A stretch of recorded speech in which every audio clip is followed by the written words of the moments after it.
একটি গুরুত্বপূর্ণ ওয়াজিব ইবাদতের নাম হলো কুরবানি।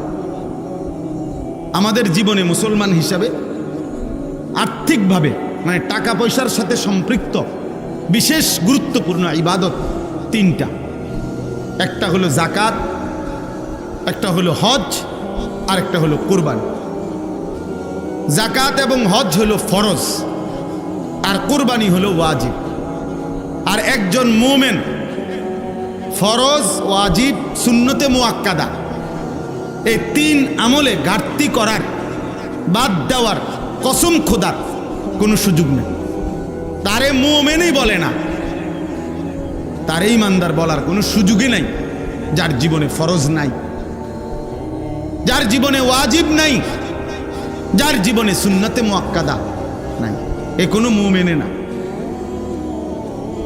এজন্য মুমিন এটুকু করতেই হবে। হ্যাঁ, নফল, মুস্তাহাব, মাসনুন অনেক আমল করলে অনেক নেকি, কখনো কখনো ছুটবার, ছেড়ে দেওয়ার সুযোগ আছে। কিন্তু একজন মুমিন, ইমানদার, মুসলিম পরিচয়ধারী, তার জন্য ফরজ, ওয়াজিব ছেড়ে দেওয়ার, সুন্নতে মুআক্কাদা ছেড়ে দেওয়ার কোনো অনুমতি নেই। রাসূলুল্লাহ সাল্লাল্লাহু আলাইহি সাল্লাম বলছে, যেমন ফজরের নামাজের 2 রাকাত সুন্নত ফরজের আগে, সুন্নতে মুআক্কাদা। নবীজি বলছে, তোমারে যদি ঘোড়ায় পিষ্ট করে ফেলে, অর্থাৎ তোমায় যদি ঘোড়ার পায়ের নিচে পড়ে যাও, এত বেশি আহত হইছ যে ঘোড়ায় তোমারে পায়ে পাড়ায় এলাইছে, আল্লাহ রসুল বলছে তবুও ফজরের 2 রাকাত সুন্নত নামাজ ছেড়ে দিও না। সুন্নতে মুআক্কাদার প্রতি নবী এতটা গুরুত্ব দিয়েছে।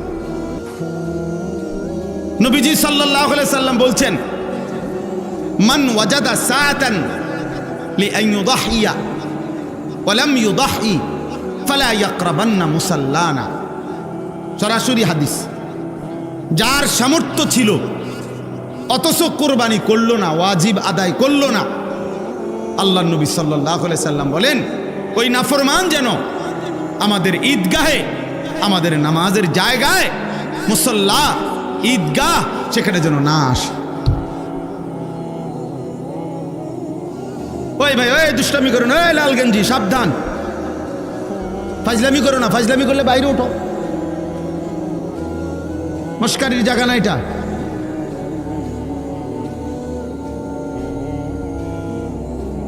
হ্যাঁ, 24 ঘন্টা জিন্দিগি যাদের খামখেয়ালি, তাদের জীবন কখনোই থামে না।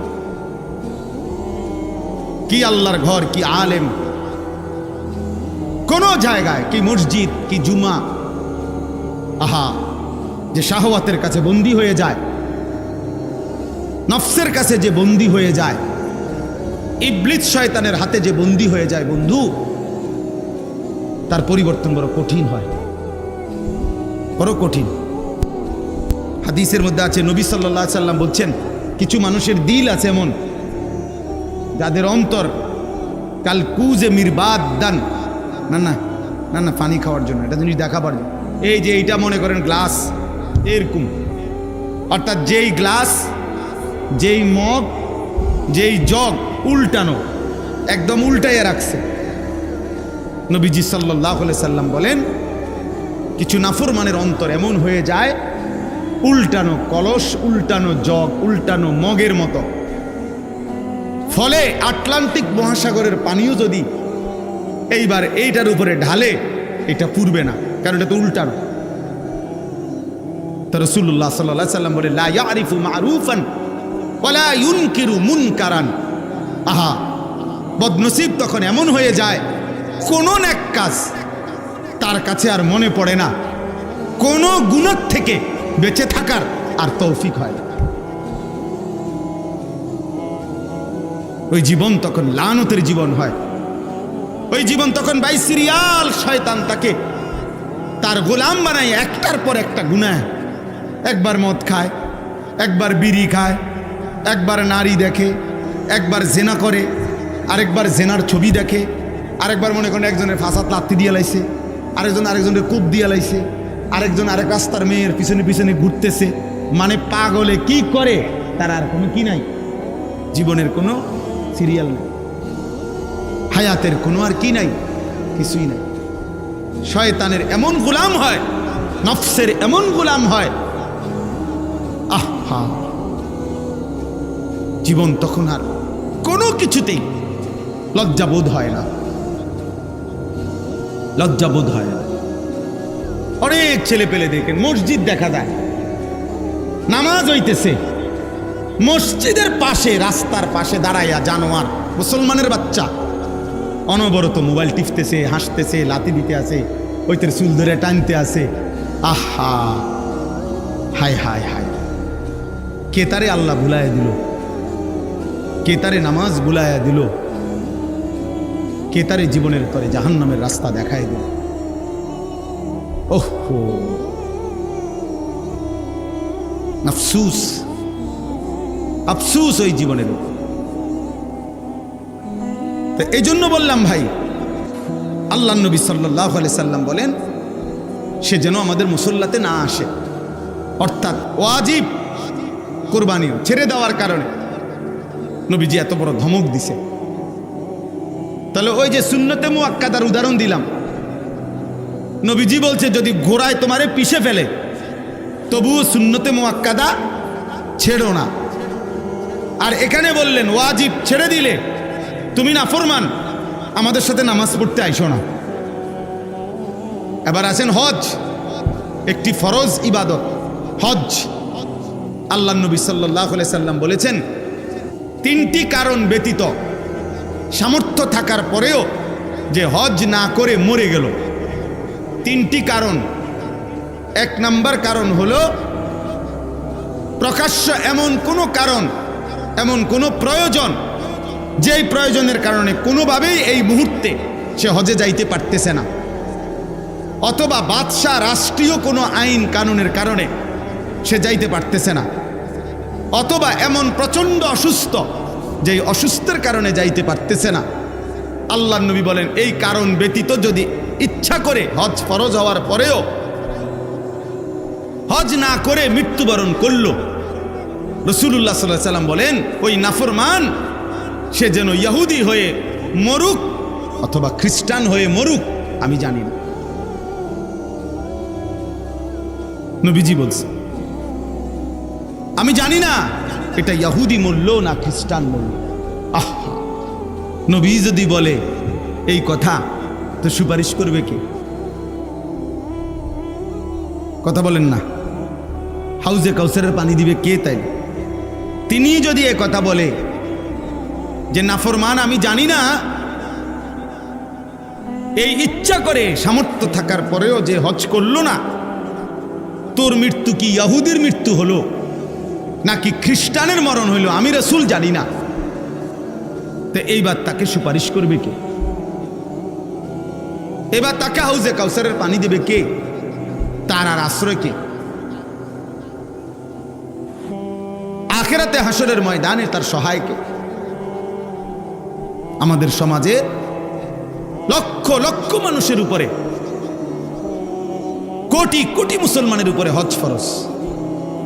প্রতি বছর কিছু মানুষ হজে যায়, এটা তো বিষয় না। একটি দেশের থেকে কিছু লোক হজে গেলেই হজ আদায় হয়, বিষয়টা এটা না। যত জনের উপরে মুসলমান হজ ফরজ, আপনার জন্য বাধ্যতামূলক হজ করতে হবে। কত লক্ষ মুসলমানের উপরে কোরবানি ওয়াজিব, এলাকায় কোরবানি হয়, এটা বড় কথা না। যত জনের উপরে কোরবানি ওয়াজিব ততজন দিচ্ছে কিনা এটা দেখার বিষয়, এটা দেখার বিষয়। ছেলে বিদেশ থাকে, দুই ছেলে, এক ছেলে ঢাকা শহরে থাকে, মনে করেন তিন ছেলে, বাপের জমি জমা ব্যাংক ব্যালেন্স আছে, মায়ের স্বর্ণ গহনা এবং মার কাছেও জমা টাকা আছে, তাইলে এখানে কোরবানি ওয়াজিব হইল প্রায় 5 জনের। ছেলে 3 জন, বাপ 1 জন, মা 1 জন, 3 ফুতে মিল্লা বিদেশতে টাকা পাঠাইছে, বাড়িতে আব্বার নামে বা মার নামে অথবা আব্বা মা 2 জনের নামে কোরবানি দিছে। দিয়া গোস্ত ভাগ করে সবার ঘরে ঘরে বন্টন করে দিয়ে দিছে, খুদ সবার ঘরে ঘরে, কোরবানি আদায় হয়ে গেছে। এটা নিয়ে কোরবানি, সবাই মিললে বুঝি গোস্ত খানার ব্যবস্থা করা, এর নাম নিয়ে কোরবানি। তাইলে কোরবানি তো গোস্ত খাওয়া না, কোরবানি তো একটি ওয়াজিব আদায় করা। গোস্ত তো আমরা সারা, গরুর গোস্ত তো পৃথিবীর কোনো আশ্চর্য বস্তু না যে এটা কোরবানির দিন ছাড়া আর কেউ মানুষ দেখে না। ছাগলের গোস্ত তো আশ্চর্য কিছু না, এটা তো গতানুগতিক একটি আমল, চলতেছে গোস্ত খাওয়া। তাহলে কোরবানিটা কি? কোরবানি আল্লাহ তাআলার ইবাদত, কোরবানি ওয়াজিব আমল। নবীজি বলছে কোরবানির প্রাণী কোরবানির দিন যখন রক্ত মাটিতে পড়ে, তাহলে গলার কাছ থেকে রক্ত মাটিতে পড়তে 1 মিনিটও লাগে না, 30 সেকেন্ডও লাগে না। ওয়া ইন্নাদ দামা লা ইয়াকাউ মিনাল্লাহি বিমাকানিন ক্বাবলা আন ইয়াকা মিনাল আরদ। নবীজি বলেন কোরবানির দিন কোরবানির প্রাণীর রক্ত জমিনে পড়বার আগে আগেই আল্লাহ তাআলার আরশে মালিকের কাছে পৌঁছে যায়। এই জন্য কোরবান শব্দের অর্থ কি? নৈকট্য হাসিল করা। বান্দা এই পশু জবাইয়ের মাধ্যমে 30 সেকেন্ডে 20 সেকেন্ডে রক্ত মাটিতে পড়বার আগেই আল্লাহর কোরব, আল্লাহর নৈকট্য হাসিল করে ফেলে। এই জন্য এই ইবাদতটাকে কোরবান বলে, এই জন্য বলে কোরবান। তাহলে এটা দেখতে যদিও মনে হয় এক শরীক কোরবানি, দেখতে যদিও মনে হয় একটা ছাগল জবাই, কিন্তু খোদার কসম এর অন্তর্নিহিত মর্মার্থ অনেক গভীর, অনেক গভীর, অনেক গভীর। নবীজি সাল্লাল্লাহু আলাইহি ওয়াসাল্লাম বলেন মা আমিলা আদমিয়ুন মিন আমালি ইয়াউমিন নাহার আহাব্বা ইলাল্লাহ মিন ইহরাকিদ দাম। কোরবানির দিন সমস্ত ঈমানদাররা যত আমল করে তার মধ্যে সর্বশ্রেষ্ঠ আল্লাহর প্রিয় আমল এই প্রাণী জবাই করা, এই প্রাণীটা জবাই। কোরআনে আল্লাহ বলছেন ওয়ায়াযকুরুসমাল্লাহি ফি আইয়ামিন মা'লুমাতিন আলা মা রাযাকাহুম মিন বাহিমাতিল আনআম। আল্লাহ বলেন কোরবানির দিন নির্দিষ্ট এই সময়ে ওই প্রাণীটাকে যখন জবাই করে, ওই সময়ে যে আমার আল্লাহ বলে, আমার নাম বলে, আল্লাহু আকবার বলে যে চিৎকার দেয় বান্দা সবাই, এই আমার নামের চিৎকার, আমার আওয়াজ, আমার জিকির আমি আল্লাহ এইটা শুনবার জন্যই কোরবানির হুকুম দান করেছি। তাহলে কোরবানির মধ্যে বান্দা আল্লাহর খুব দ্রুত গতিতে 20 সেকেন্ডেই 10 সেকেন্ডেই আল্লাহর নৈকট্য হাসিল করে। কোরবানির মাধ্যমে বান্দা আল্লাহর স্মরণ, আল্লাহর জিকির, আল্লাহর নাম বুলন্দ করে, আল্লাহু আকবারের ধ্বনিতে কাঁপায়া ওঠে, কাঁপায়া ওঠে। আমাদের জন্য এটা জরুরি। আল্লাহ তাআলা আমাদেরকে হিম্মত দান করেন। যুবক ছেলেদের কাছে আমার এটা অনুরোধ, নওজোয়ান, তোমরা যদি অব্যাহত গুনাহ নাফরমানির মধ্যে ডুবে থাকো, তাহলে আগামীর ইসলামের জন্য লড়বে কে? সারাদিনে যদি 1 ওয়াক্ত নামাজ পড়তে তোমাদের মন না চায় প্রিয় ভাই, আল্লাহকে সেজদা দিবে কে? তাইলে নবী সাল্লাল্লাহু আলাইহি সাল্লামের 23 বছরের চোখের পানি রক্ত ঝরা দিন এই জমিনে বাস্তবায়ন করবে কে? তাহলে আমি এজন্য অনুরোধ করছি, আমরা প্রত্যেকে ইনশাআল্লাহ আল্লাহর দিকে ফিরতে চেষ্টা করি। আল্লাহর দিকেই ফেরা দরকার আমাদের। ছেলেরা, আমি তোমাদের কাছে অনুরোধ, বাবা, তোমাদের যাদের চুল বেঈমানের মতো, তোমরা এই চুল সমান করো। প্রিয় ভাই, এই নষ্ট এই জিন্দেগি ছেড়ে দাও। নারী, ছবি, নাচ, গান, উলঙ্গ দৃশ্য, এটা মুমিনের জীবন না। আমাদের নবী সাল্লাল্লাহু আলাইহি সাল্লামের চাইতে সুন্দর এই গোটা কায়নাতে কেউ হয় নাই। অতএব তার সৌন্দর্যের চাইতে সুন্দর কিছু হইতে পারে না। তো আমার বলার উদ্দেশ্য হলো এই কথাটা, এই কুরবানি একটি ওয়াজিব ইবাদত, হজ ফরজ ইবাদত, যাকাত ফরজ ইবাদত, তাহলে ফরজ, ওয়াজিব এবং সুন্নতে মুআক্কাদার মধ্যে মোমেন ঘাটতি করতে পারে না, ঘাটতি করার কোনো অনুমতি নাই।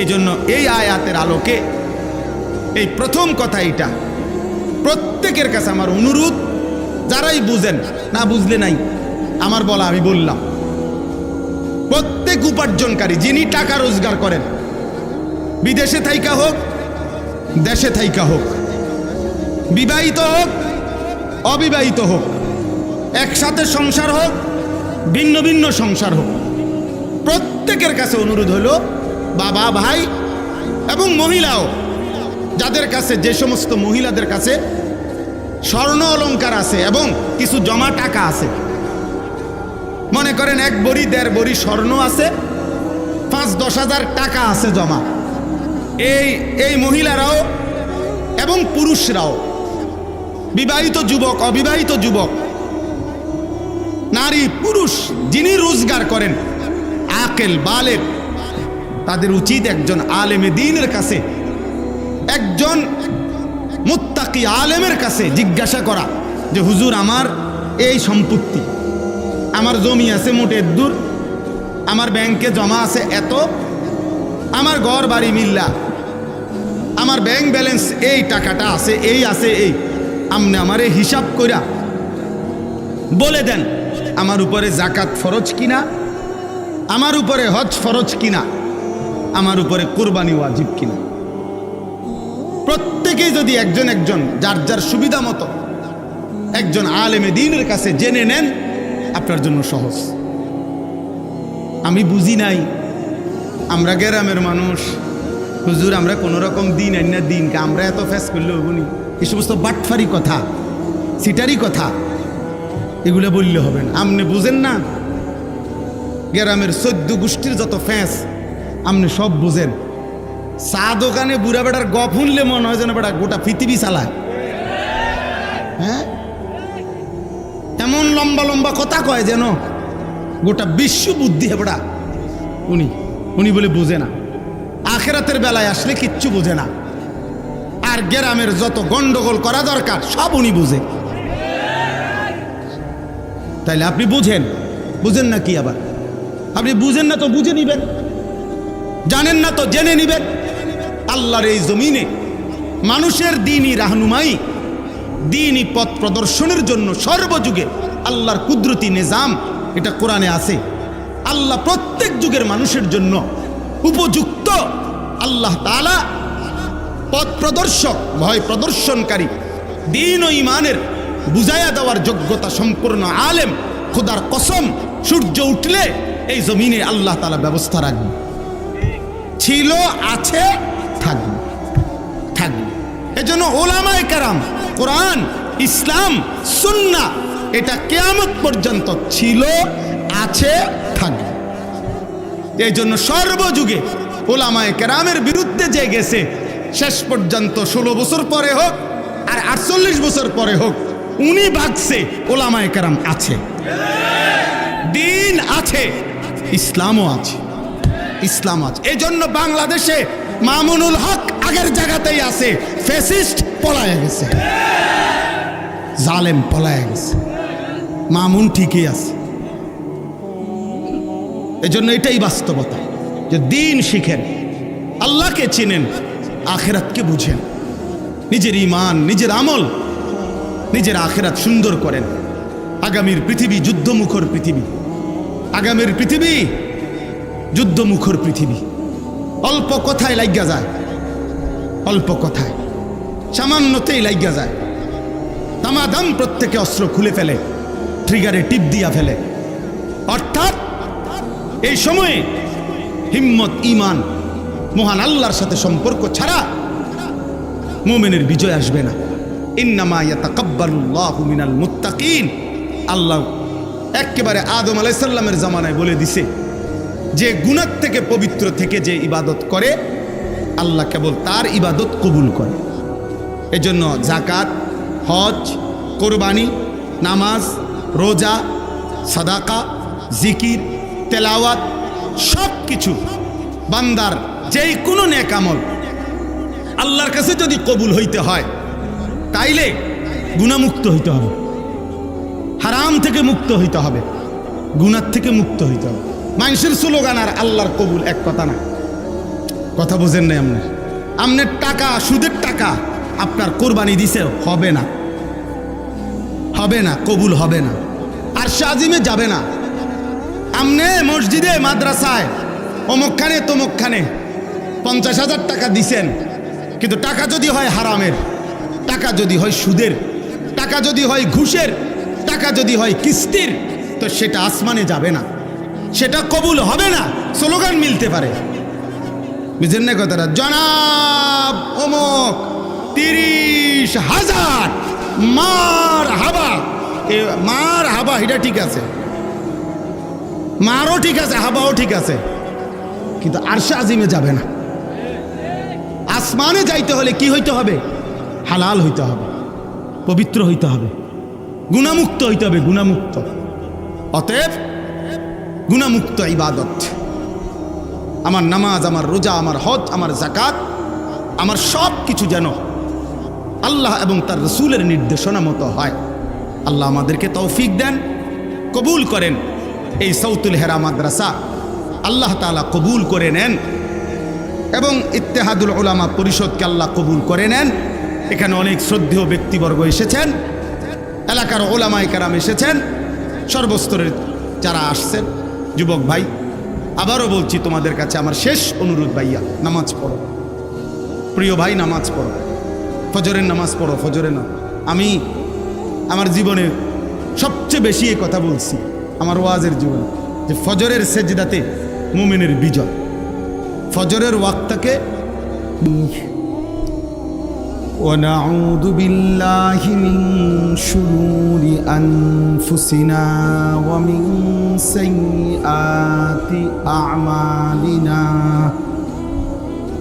من يهده الله فلا مضل له ومن يضلله فلا هادي له ونشهد أن لا إله إلا الله وحده لا شريك له ونشهد أن سيدنا وحبيبنا ومولانا محمدا عبده ورسوله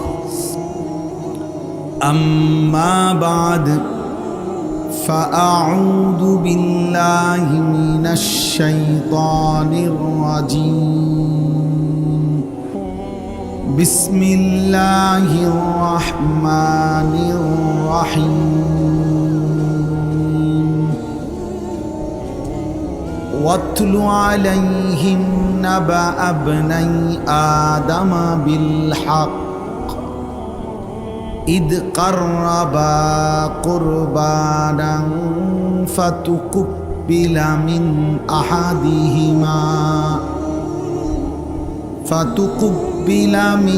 أحدهما ولم يتقبل من الآخر قال لأقتلنك قال إنما يتقبل الله من المتقين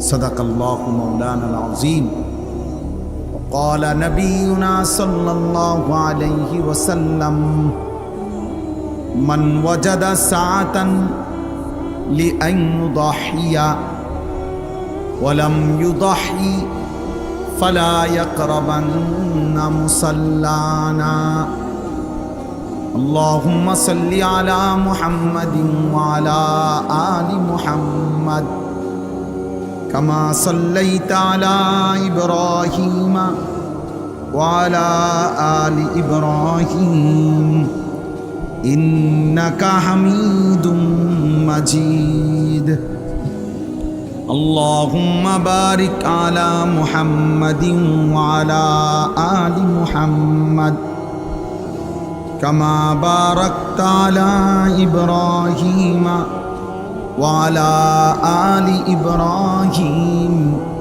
ইন্নাকা হামিদুম মাজিদ সুবহানাকা লা ইলমা লানা ইল্লা মা আল্লামতানা ইন্নাকা আনতাল আলিমুল হাকীম। আলহামদুলিল্লাহ। আল্লাহ পাক রব্বুল ইজ্জত জুল জালাল ওয়াল ইকরামের ফজল কারাম, রব্বুল আলামিনের অপরিসীম ইহসান, মেহেরবানি, দয়া, আল্লাহ তাআলা আমাদেরকে আজ 13 মে 2025 রোজ মঙ্গলবার কুমিল্লা জেলা মুরাদনগর উপজেলাধীন হীরাকাশী সাউতুল হেরা মহিলা মাদ্রাসা ও হীরাকাশী সুদন মেম্বার বাড়ির উদ্যোগে আজকের এই বার্ষিক ওয়াজ ও দোয়ার মাহফিলে আল্লাহ তাআলাই আমাদেরকে আসবার বসবার, আল্লাহর জন্যই জমা হওয়ার তৌফিক দান করেছেন। এজন্য আমরা সকলেই বলি আলহামদুলিল্লাহ।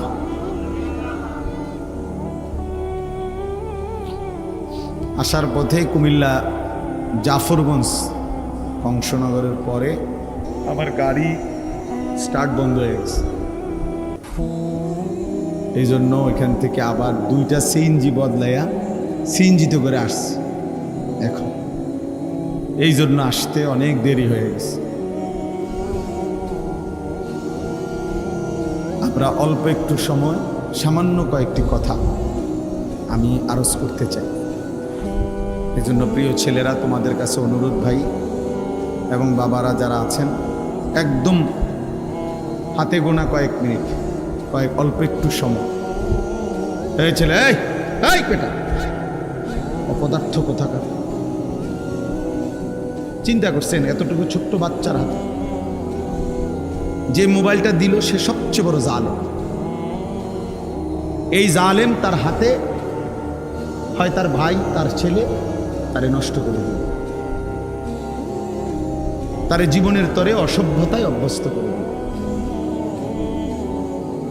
আফসুসের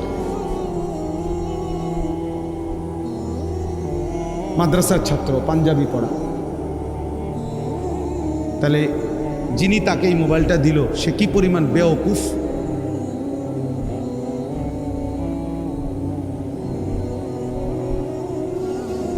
আহ্লাদ করে বাচ্চা, ফুলাইন মানুষ, ছোট মানুষ কান্দে। কানলে কি ছোট মানুষ কি কানলে মরে যায়? কানলে কি কোনো মানুষ মারা যায়? শুনছেন আমি তো? কানতে কানতে বাচ্চা একসময় ঠান্ডা হয়ে যায়, একসময় সে বুঝে এটা আমারে দিবে না, এটা আমার জন্য না। তখন সে ঠিকই খানাও খায়, ঘুমও যায়। আহ্লাদের কাছে, শাহওয়াতের কাছে, দিন বহির্ভূত আগ্রহের কাছে যখন একবার কেউ হার মেনে যায়, তো এই সন্তান আর কেউ কন্ট্রোল করতে পারে না। ধীরে ধীরে একদিন সে চরিত্রহীন হয়ে বাবা মা বংশ সবার ইজ্জত ভুলে যায়। যাই হোক, তো আমি আপনাদের কাছে বলতেছিলাম, সবাই মিলে একদম অল্প একটু সময় আমরা সবাই মনোযোগী হই। কোরআনুল কারীমের 6 নম্বর পারা 5 নম্বর সূরা, সূরাটির নাম সূরায়ে মায়েদাহ। এই সূরার 27 নম্বর আয়াত আমি তেলাওয়াত করেছি। এই একটি আয়াতকে সামনে রেখেই সামান্য কয়েকটি কথা আমি আরজ করতে চাই। সবার কাছে অনুরোধ, প্রিয় ভাই ছেলেরা, তোমাদের কাছে অনুরোধ, বাবা কারো যদি দুষ্টামি করতে মন চায় চলে গেলে ভালো লাগে, কিন্তু আল্লাহর ওয়াস্তে আলাদা আলাদা মোবাইল না টিপ্পা,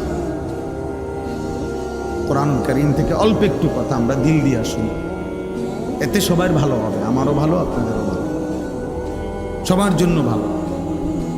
জীবনের 24 ঘন্টা সারাক্ষণ খামখেয়ালি করা, হায়াতের সব টাইম অবহেলায় অবহেলায় গাফলতে কাফলতে শেষ করা, এটা বুদ্ধিমানের কাজ না। এটা একজন সুস্থ স্বাভাবিক মানুষের পরিচয় না। মানুষ বিবেকবান হয়, মানুষ বিচক্ষণ হয়, মানুষ গন্তব্য চিনে, মানুষ ভালো মন্দ বুঝে।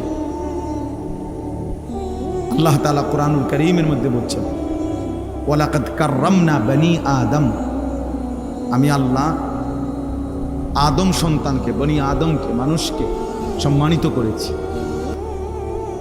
ওয়া হামালনাহুম ফিল বাররি ওয়াল বাহর, জলে এবং স্থলে সর্বত্রই আমি বনি আদমকে প্রাধান্য দিয়েছি। অর্থাৎ মানুষই প্রকৃত অর্থে সমস্ত সৃষ্টির মধ্যে শ্রেষ্ঠ, সব বিবেচনা, সব আলোকে। তাইলে এই শ্রেষ্ঠত্ব আকলের কারণে, বুদ্ধি, বিবেক, বিবেচনাবোধ এর কারণে। আর নাই তো হাত, পাও, চোখ, নাক, কান, এটা তো অন্যান্য প্রাণীরও আছে। খানা, খাদ্য, খাবার, পেশাব পায়খানা, ঘুম, যৌন চাহিদা পূরণ। এটা বুট খাও না, খাইও না বাবা, বুট খাও, হাইসো না, সরাও সরাও, পকেটে নাও, একদম সাবধান। তো একটু খাবারের চাহিদা, ঘুম, পেশাব পায়খানার জরুরত, যৌন চাহিদা পূরণ তো জন্তু জানোয়ারেরও আছে। কুকুর বিড়ালেরও খানা খায়, ঘুম যায়, পেশাব পায়খানা করে। কুকুর বিড়ালও যৌন চাহিদা পূরণ করে, ফলে কুকুরেরও বাচ্চা হয়। তাহলে এটা কোনো বিষয় না। তাহলে মানুষের শ্রেষ্ঠত্ব, সে ভাত খায় এই কারণে না, সে ঘুম যায় এই কারণে না। মানুষের শ্রেষ্ঠত্ব আল্লাহ তাআলা তাকে পূর্ণাঙ্গ আকল দান করেছে। বুদ্ধি, বিবেচনা, বিবেক, বোধ, আলো, অন্ধকার, রোদ, বৃষ্টি, সত্য, মিথ্যা, করণীয়, বর্জনীয়, উচিত, অনুচিত, ন্যায়, অন্যায়, এটা বুঝবার মতো একটা সক্ষমতা, আকল, দিমাগ আল্লাহ তাআলা দান করছেন। আর সেটা যেন বান্দা প্রয়োগ করে, মানুষ প্রয়োগ করে, এটা আল্লাহ তাআলা খুব চাইছে। এই জন্য কোরআনুল কারীমের মধ্যে আছে, ফাআতাবিরু ইয়া উলিল আলবাব, হে বিবেকবান, ফাআতাবিরু, তুমি উপদেশ গ্রহণ করো, তুমি একটু বুদ্ধি বিবেক খাটাও। আল্লাহ বলছে ফাআতাবিরু, তুমি একটু ভাবো, তোমাকে আমি আল্লাহ তাআলা আকল দিয়েছি। আল্লাহ তাআলা কোরআনুল কারীমের মধ্যে বলছেন, আফা হাসিবতুম আন্নামা খালাকনাকুম আবাতান, তোমরা কি এই ভেবেছো যে আমি আল্লাহ তোমাদেরকে অনর্থক সৃষ্টি করেছি? ও আন্নাকুম ইলাইনা লা তুরজাউন, তোমরা কি এই ভেবেছো যে আমি আল্লাহর কাছে তোমাদেরকে ফেরত আসতে হবে না? কি মনে করেন আল্লাহ তাআলা আমাদেরকে অনর্থক বানিয়েছেন? কথা বলেন, আল্লাহ তাআলার কাছে আমাদেরকে ফিরতে হবে না? তাইলে কোরআন শরীফে আছে সূরা ইয়াসিনের মধ্যে, পূর্ব জামানার একজন ব্যক্তি ইমানদার, পুরা জাতি বেঈমান, তো সবাই যখন তাকে ঘিরা ধরছে যে তুমি আমাদের এই মূর্তি পাথরের পূজা করো না কেন, তখন তিনি বলছে, সমস্ত জাতির মোকাবেলায় একজন ইমানদার, সে বলছে, ওয়ামা লিয়া লা আ'বুদুল্লাযী ফাতারানী ওয়া ইলাইহি তুরজাউন, হে আমার জাতি, বলো কি তোমরা, আমি কেন সেই আল্লাহর ইবাদত করব না যিনি আমাকে সৃষ্টি করেছেন? আমি তার ইবাদত করব না কেন, অথচ তিনিই তো আমাকে সৃষ্টি করেছেন। ওয়া ইলাইহি তুরজাউন, এবং আমাকে তো তার কাছেই সকলকে, আমাদের সবাইকে ফিরে যেতে হবে। তো যেহেতু তিনি সৃষ্টি করলেন, তার কাছেই ফিরতে হবে, তো আমি তার গোলামি করব না কেন? তো পুরা কওম তাকে ধরে মাইরা শহীদ করে ফেলছে, মেরে ফেলছে। তো মৃত্যুর পূর্ব মুহূর্তে আল্লাহর আদেশে ফেরেশতা এই ইমানদার ব্যক্তিটার সামনে তার জান্নাত, তার জান কবজ, রুহু যাওয়ার আগ মুহূর্তে তুলে ধরছে। তুলে ফেরেশতা বলছে সামনে আইনা জান্নাত, কিলা দুখুলিল জান্নাত, হে ইমানদার, এই জান্নাতে ঢোকো। তখন এই ইমানদার বলছে, ক্বালা ইয়া লাইতা কওমি ইয়ালামুন, হায় আমার জাতি যদি বুঝতো, জানতো যে তারা আমাকে হত্যা করে তারা লাভবান হয় নাই, বরং আমারে আল্লাহ মাফ করে দিছে আর আল্লাহর সম্মানিত বান্দাদের অন্তর্ভুক্ত করে দিয়েছে। বিমা গাফার আলী রব্বি ও জাআলানি মিনাল মুকরামিন, আমারে তো আল্লাহ মাফ করে দিছে, আমারে তো জান্নাত দেখাই দিছে, আমারে তো জান্নাতি সম্মানিত বান্দাদের অন্তর্ভুক্ত করে দিয়েছে। তাহলে ওরা না মনে করছে মাইরে লাইলাম, শোয়াই লাইলাম, হত্যা করে ফেললাম, কিন্তু তারা যদি জানতো, দেখতো যে দৃশ্য জান্নাত আমি দেখতেছি, তাইলে তারা বুঝতো আহা আল্লাহ তো আমাকে দামি বানায় দিয়েছে। এই জন্য ভাই আল্লাহ তাআলা আমাদেরকে মানুষ বানিয়েছে। আজকে তোমরা অনেক ছেলে পেলে সুস্থ সবল, শরীর স্বাস্থ্য মেধা যৌবন সব ঠিক আছে, পাগলও না ছাগলও না, প্রতিবন্ধী না মাতাল না, সুস্থ মানুষ। অথচ তোমাদের শত শত ছেলে পেলের দেমাগে আল্লাহ তাআলার কোনো কথাই ধরে না, হালাল হারাম জায়েজ না জায়েজ, করণীয় বর্জনীয় কোনো অনুভূতিই নাই। আহা, এক জন্তু জানোয়ারের মতো জীবন, যে জানোয়ারের জীবনের মধ্যে কোনটা বৈধ কোনটা অবৈধ, হালাল কোনটা হারাম কোনটা, মাকেও দেখে রাস্তার নারীকেও দেখে, বনের দিকেও তাকায়, মোবাইলের উলঙ্গ ছবির দিকেও তাকায়। তাহলে এ তো হালাল হারাম কোনটার অনুভূতি নাই, এ তো জানোয়ারের আখলাক, জন্তুর আখলাক। এই জন্য এটা বোঝা উচিত আল্লাহ তাআলা আমাদেরকে মানুষ বানিয়েছে। ইন্না খালাকনাল ইনসানা, আল্লাহ বলছে নিশ্চয় আমি মানুষ বানিয়েছি। লাকাদ খালাকনাল ইনসানা, আমি আল্লাহই মানুষ বানিয়েছি। ফি আহসানি তাকবীম, সবচেয়ে সুন্দর আকৃতি, সব কিছুতে শ্রেষ্ঠ বানাইছি আমি মানুষকে। এই জন্য এই বাবারা আছেন, জওয়ান ছেলে তোমরা আছো, আমরা সবাই এটা ভাবা উচিত যে আমাদেরকে আল্লাহর কাছে ফিরে যেতে হবে এবং আল্লাহ তাআলা আমাদেরকে অনর্থক বানান নাই। আল্লাহ তাআলা বলছে ফাজআলনাহু সামিআন বাসীরা, আমি আমার প্রতিটা মানুষকে বান্দাকে শুনবার এবং দেখবার যোগ্যতা দিয়েছি।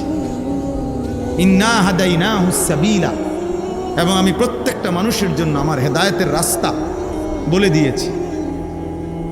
এরপরে আমি দেখতেছি ইম্মা শাকিরান ওয়া ইম্মা কাফুরা, একে তো তাকে আমি শরীরে চোখ নাক কান হাত পাও অঙ্গ প্রত্যঙ্গ দিয়েছি, আবার আমার হেদায়েতের রাস্তাও বলে দিয়েছি।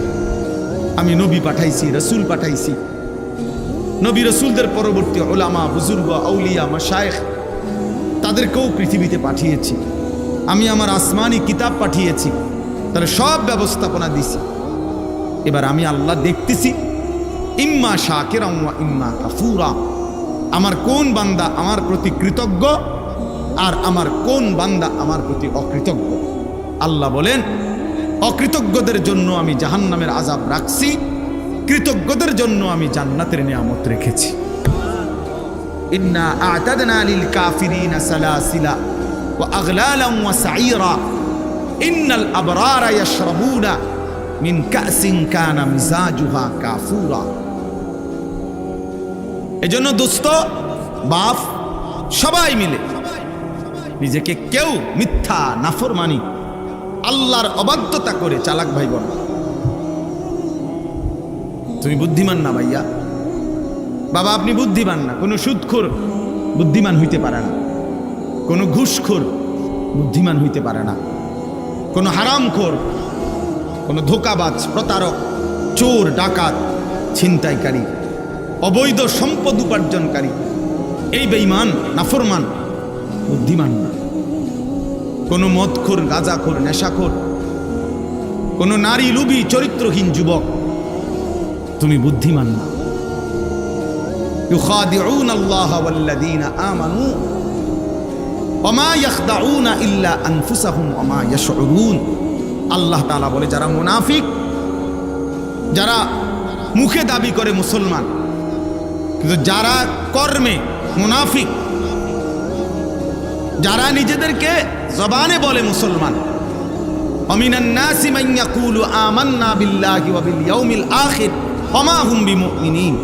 আল্লাহ বলে, মুখে তো বলে আমি আল্লাহরে মানি, আখিরাতকে মানি। আল্লাহ বলে আমি বলি, ওরা ইমানদার নয়, মুনাফিক। কর্মে তো প্রমাণ হলো না। তো আল্লাহ তাআলা বলেন, ওরা ভাবতেছে আমি আল্লাহকে ধোঁকা দিচ্ছে, ওরা মনে করতেছে আমার ইমানদার প্রকৃত যারা ইবাদতওয়ালা বান্দা তাদেরকে ধোঁকা দিচ্ছে। আল্লাহ বলে, না শোনো বেঈমান মুনাফিক, তুমি মূলত তোমার নিজেকে ধোঁকা দিচ্ছ, তুমি বুঝতেছো। তুমি তোমাকে ধোঁকা দিচ্ছ। তোমার কারণে নামাজি আটকিবে না, তোমার কারণে সেজদাওয়ালা আটকাবে না, কোন ইমানদার আটকাবে না। ঠিকই তুমি আটকাই যাবে,